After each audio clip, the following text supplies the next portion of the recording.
Hey everyone, it's Zach, and the Pokemon Company has released some more information on the DLCs coming up, mostly focusing on the Isle of Armor, including a release date. So today I want to take some time and talk about that. Now, I have seen the video and I will be referring to it, so I'll have a link to that down in the description. But for the most part, I will be using pictures and commentary from CRB, especially the Twitter page, to help me talk about some certain things. So the first thing we see is Galarian Slowbro, followed by a couple more Pokemon and some scenes of the landscape that we will go across during the Isle of Armor and the Crown Tundra. In this shot, we see a lot of returning Pokemon. One of the ones that really stuck out to me was Poliwhirl. If we have Poliwhirl, we have Politoed, which means we will have a more reliable rain setter than Pelipper. So rain might become a little more useful in the competitive metagame. We also see Pokemon like Lycanroc and Fletchlinger. I can't talk right now. And then next we see a little bit about the Dynamax Soup. We only see a quick little shot of it, but according to Cerebi, the Dynamax Soup, which when Pokemon with the potential Dynamax drinks it, it can become a Gigantamax. So this is really good for the people that have bred competitive Pokemon that could be Dynamax, but maybe they didn't get a chance to catch a Dynamax in raids with those same stats. This just makes Gigantamax, in my opinion, a little more dangerous, because instead of having to bottle cap Pokemon and deal with the speed stats you get if you want a Trick Room on like Snorlax, you can actually now just breed and then use the Dynamax Soup to make that Pokemon a Gigantamax.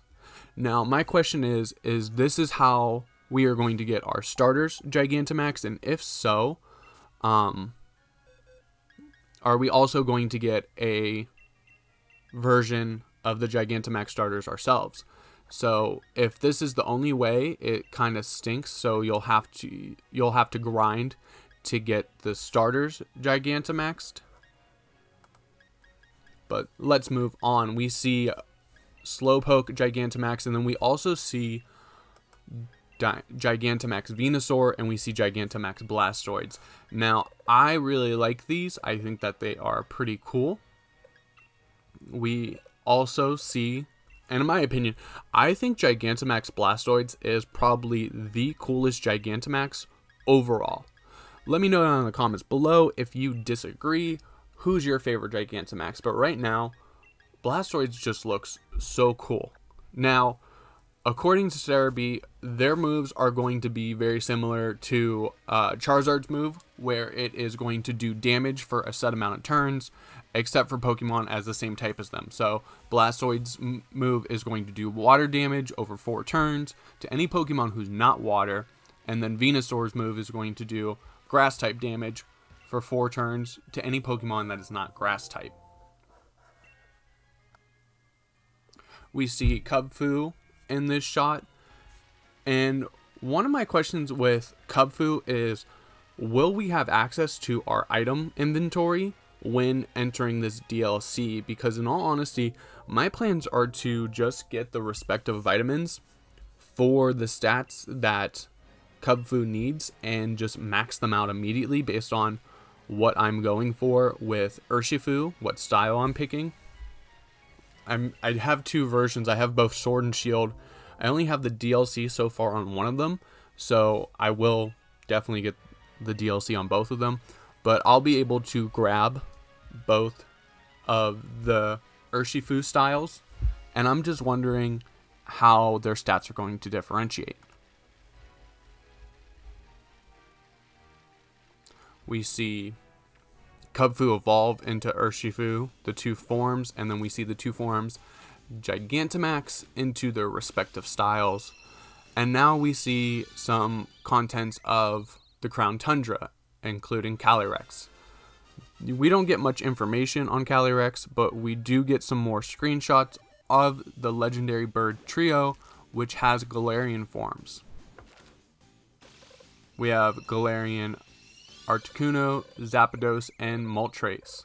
So we see that Galarian Articuno is psychic and flying, Galarian Zapdos is fighting and flying, and we see that Galarian Moltres is dark and flying. I really like that they took away their elemental typing and that's what they replaced instead of the flying type.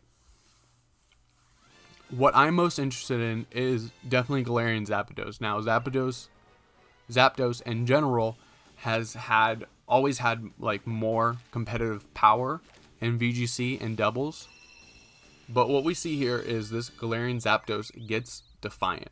So it won't be affected by stat changes, and it will also get a Thunder Kick move, which I forget the name of it. But other than that, I think Galarian Zapdos is definitely the most interesting. I want to know down in the comments below, which one do you like the best so far? And then after that, we start to learn a little bit about the Reggis.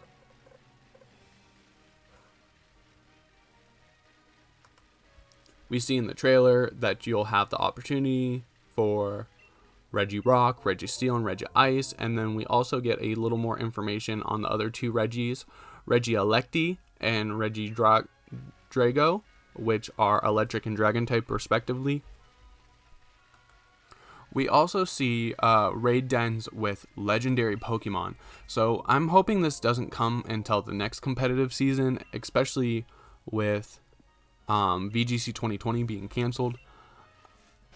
Overall, besides the Players' Cup, which is very limited selection of who gets to compete in that, but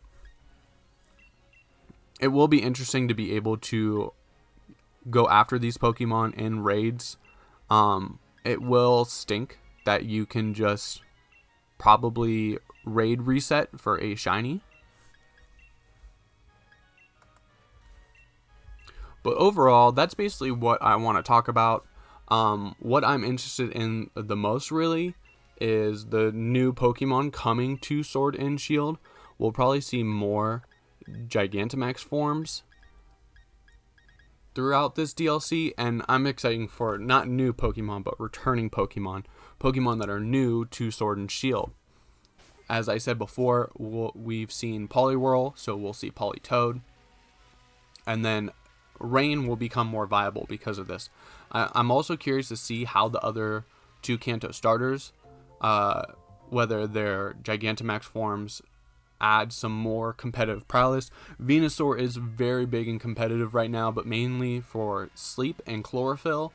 But a Gmax Venusaur with chlorophyll could be a very dangerous thing, and we'll definitely see a lot of that when this comes out. But anyways, that's really all I wanted to talk about. What I want to do now is I want to start a discussion. So let me know down in the comments below how you feel about this new information we learned. Are you excited? Oh, also, June 17th. In about 2 weeks, this DLC is coming out. That's it. That's all we have to wait now. 2 weeks.